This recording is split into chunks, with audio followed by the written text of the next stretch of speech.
They've had tremendous success there this year. In Myrtle Beach, Coastal Carolina, Big South champ, a 1 seed for just the second time ever. Chanticleer's open with Colonial champ VCU. Big East regular season champ St. John's in off the bubble. They get a Clemson team that made it to Omaha as the #1 national seed last year. South Carolina, which led the nation in homers, gets Jacksonville, which won the Atlantic Sun tourney as a 4 seed. That was a surprise there. Charlotte, meanwhile, led by ERA champ nationally, Adam Mills, gets NC State. Interesting pitching matchups there. Of course, they have the former Wolfpack hoopster Adam Brackman on the hill for them. And in Chapel Hill, Carolina, which tied last year's school record with 45 wins. They will get a Wofford team that finished 8-19 in the Southern Conference, but did win the Southern Conference tourney. And Western Carolina sneaks in off the bubble. They will battle East Carolina, 10th bid in 11 years for the Pirates. But let's talk about the Tar Heels. Will, what makes them so good? Well, you don't have Andrew Miller and Daniel Bard, the first-round picks that led him to Omaha last year. You've got a deep pitching staff, starts with Robert Woodard, your career wins leader at North Carolina. And this is the team that led the ACC in home runs, power up and down the lineup. This is going to be a home run regional, Western Carolina SEC-type offense. And when you look at the Wofford Terriers, remember that Brandon Waring, 27 home runs on the year, including 3 in that tournament run last week. So look out for the Terriers. Well, that rounds out the field, and North Carolina has a lot of company. 7 teams from the ACC make it. Somewhere in middle America, get right to the heart of matters. It's the heart that matters more.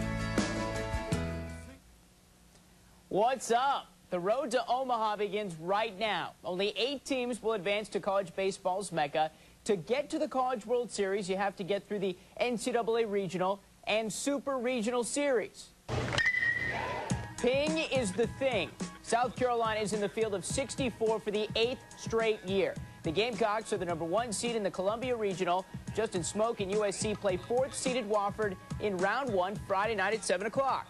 The Terriers earned their first ever NCAA tournament berth by virtue of their first ever Southern Conference tournament title over the weekend.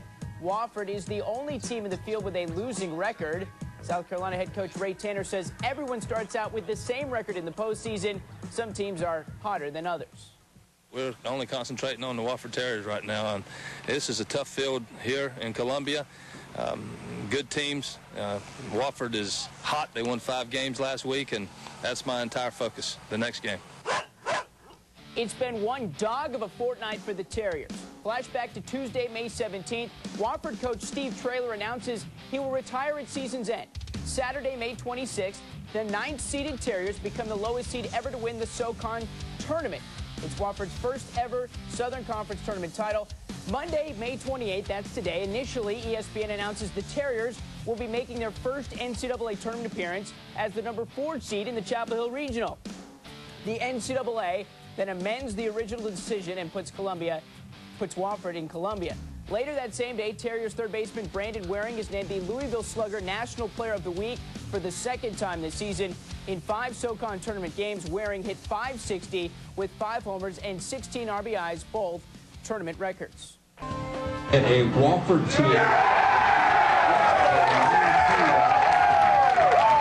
At 12:45 this afternoon, the Wofford Terriers thought they were going to Chapel Hill to face North Carolina, but less than an hour later, they learned that they would be playing their opening round series at South Carolina instead. Good evening, everyone. North Carolina, South Carolina, it doesn't matter to the Terriers. They're thrilled to be a part of the big show wherever that might take them. After all, as a 9 seed in their own conference tournament, they shocked the world by winning their first ever SoCon title. Now they're ready to embrace the role of underdog once again as they head to Columbia to face the Gamecock squad they lost to twice this season by a combined score of 21-1.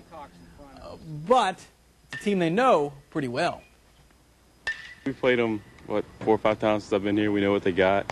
We played down there in Columbia 3 times. I mean, we should be comfortable with the stadium, comfortable with everything going on. So maybe some of the butterflies that we would have going somewhere else will be gone and give them roughly their money. After hitting .560 with 5 home runs and 16 RBI at the Southern Conference Tournament, that guy, Brandon Waring, has been named the Louisville Slugger National Player of the Week for the second time this season. In Columbia, the Gamecocks head to the NCAA tournament as a regional host for the 5th time in 8 years. While they struggled to find their power bats in the SEC tournament, they'll be ready to get back into the swing of things this weekend as the top 2 home run hitting teams in the nation collide at Sarge Fry Field.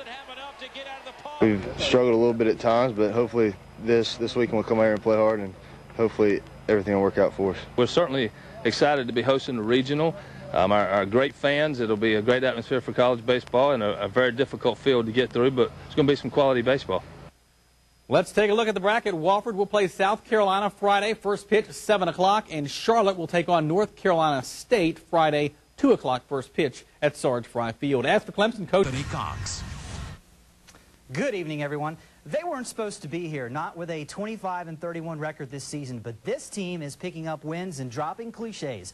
They have caught lightning in a bottle. There must be something in the water, and yes, they're taking it one game at a time. Now here is one look at the Nowhere Wofford Terriers. This is a whole different situation. It most certainly is for this Wofford baseball team.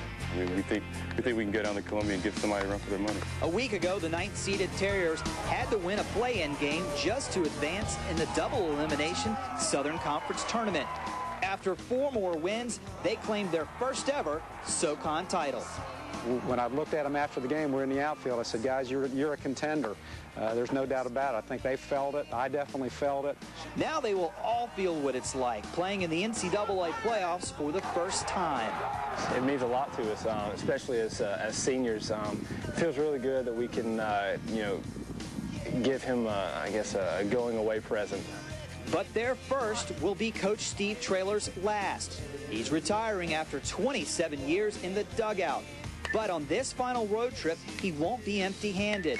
He has 5 Columbia area ballplayers heading to their backyard to take on the South Carolina Gamecocks. I've been to probably 2 super regionals there, seen them play. Saw the Gamecocks play Lafayette or Louisiana Lafayette probably 4 years ago.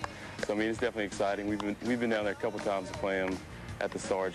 This Friday's matchup will feature the nation's 2 best home run hitting teams.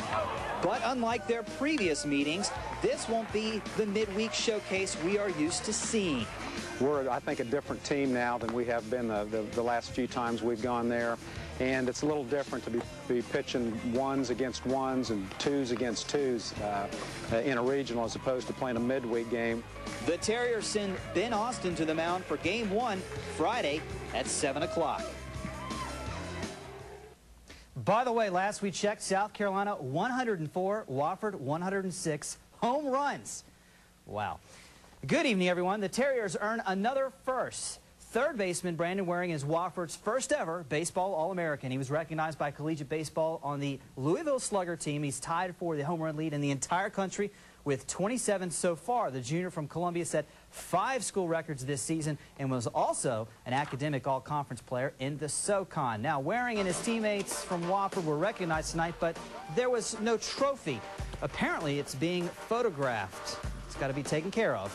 Following their visit to Spartanburg Stingers' home opener tonight, the Terriers got on the bus and